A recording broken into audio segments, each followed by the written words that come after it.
What up, channel? It's Foreplayy, and this is iGame. iGame is where I take down a recently played GB match, tournament game, or even team scrim. This is a GB match. I think we're 53-3 right now, or 53-2 right now. And this is CTF on Standoff. iGame, I'm going to break down exactly why I do what I do.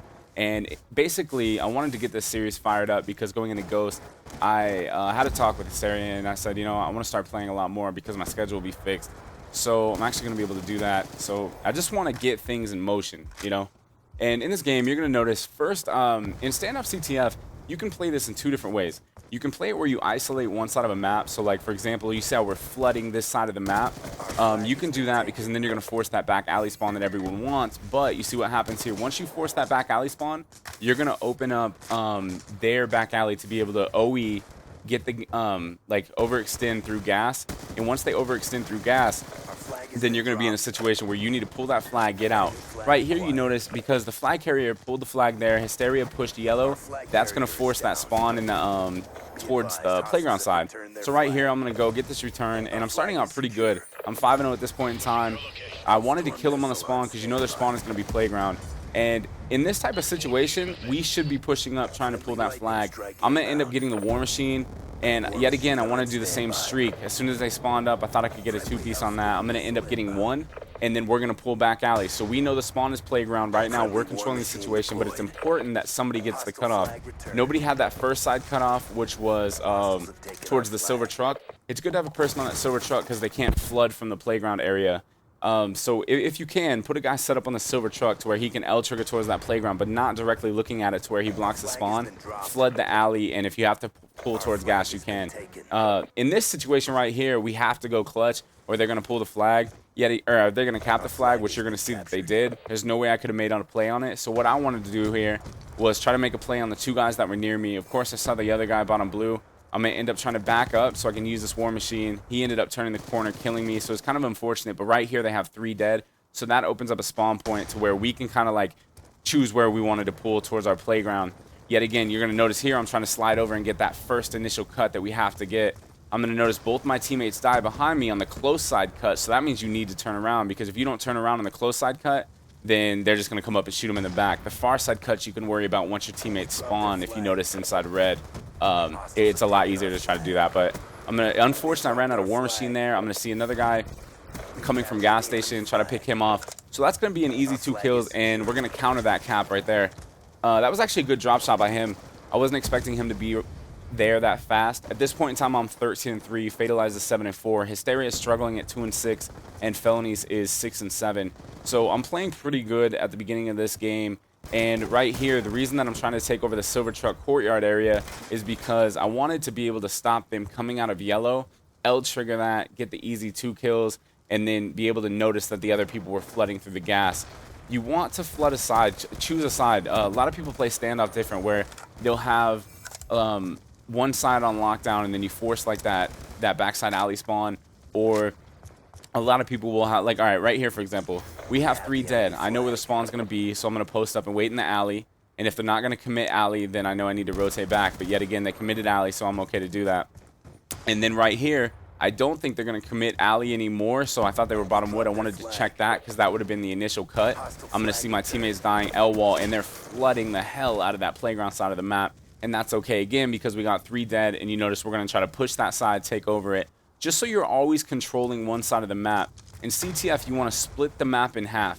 That's like the best thing that you can kind of do, is just try to split the map in half and then force that spawn on the left side. Obviously, most of you guys know this. I'm just kind of breaking it down for the people that don't. And if you don't know this, hopefully you're picking this up. Another thing is spawn recognition. You can tell where anyone is on the map by where your teammates spawn up. And that's why people say, hey, you got to make sure you know the spawns 24/7. And in this situation, if I'm spawning here, obviously they're flooding from our bottom red or grocery store, whatever you want to call it. They're flooding from the bottom red or grocery store. And then we need to push back and take over that. A lot of people will try to run, overextend, and go towards the gas there. And you don't want to do that unless you desperately need caps.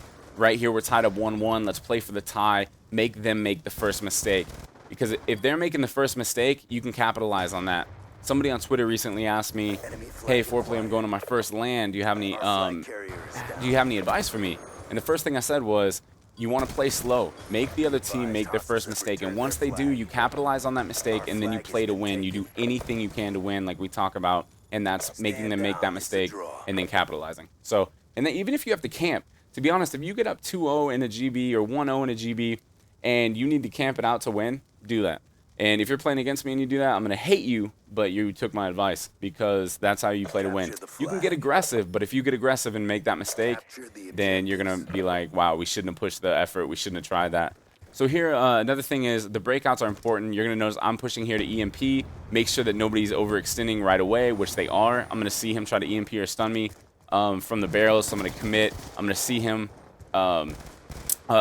bottom wood, and then another guy ends up taking me out from red. That guy didn't leave his spawn. Right here, we're pulling towards the playground, so we know they're spawning in the green, but they're going to counter pull our flag. Another guy jumps over yellow wall. It sucks that I have an SMG in this situation, because it's obviously harder for me to pick him off, but he's going to end up trying to challenge me or try to get to the head glitch at the green dump and not be able to make it. We're going to get the return, and just like that, we have the lead. That's one of the biggest things. Once you get that initial lead, you want to, like, reset. That's what I always tell my team. I'll be like, reset, reset. That means, like, reset is in you're waiting for, like, basically wait for them to commit to you, reset, and then push the area of the map that you want to push. And yeah, yet again, in this commentary for iGame, it's kind of like a live comm, so it's harder for me to it's like one take for 10 minutes, and I'm going back watching my gameplay while I'm trying to evaluate and talk to you. So if anything's not as clear or crystal clear that you guys want, or I'm not explaining it, I'll try to do a better job and grow as a commentator in these as well. It's a little different for me to have to do this and not like split the video in a 5-minute video or 2 5-minute videos. But yet again, in this map, I tell my team a lot, and we tend to make this mistake. I love isolating the playground side of the map. I want this side on both.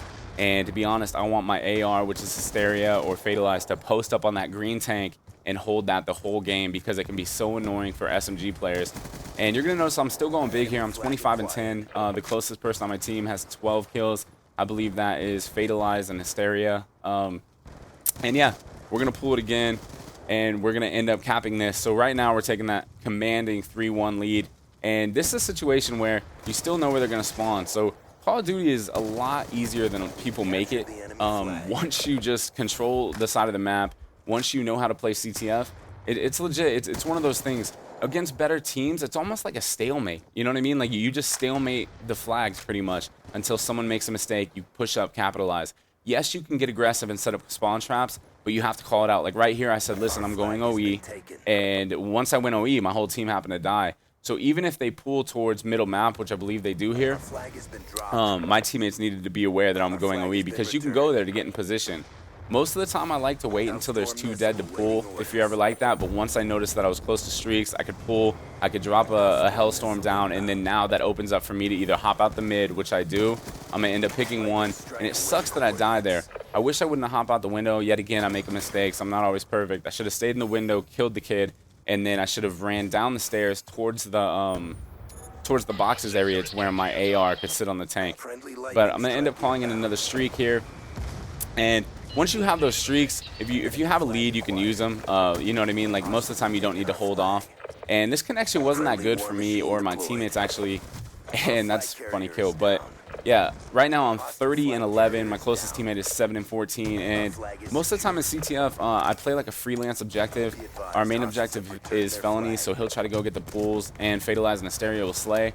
But sometimes I'll go off, and if I'm slaying with an SMG, then they just let me do what I want to do, pretty much, in terms of like going over extend the pool, trying to get first initial cutoffs, and yeah, stuff like that. So yet again, once you have that 3-1 lead, you really don't need to focus on much, because they're going to get so aggressive. A lot of times their ARs are going to switch to subs. They're just going to start pulling reckless flags, and then you're going to capitalize. I don't know if you guys watch a lot of the pro scrims, but you'll notice on there that the same thing happens. Once you have to stop playing your style of gameplay just because you're losing, it's one of the worst things, because people just start to capitalize.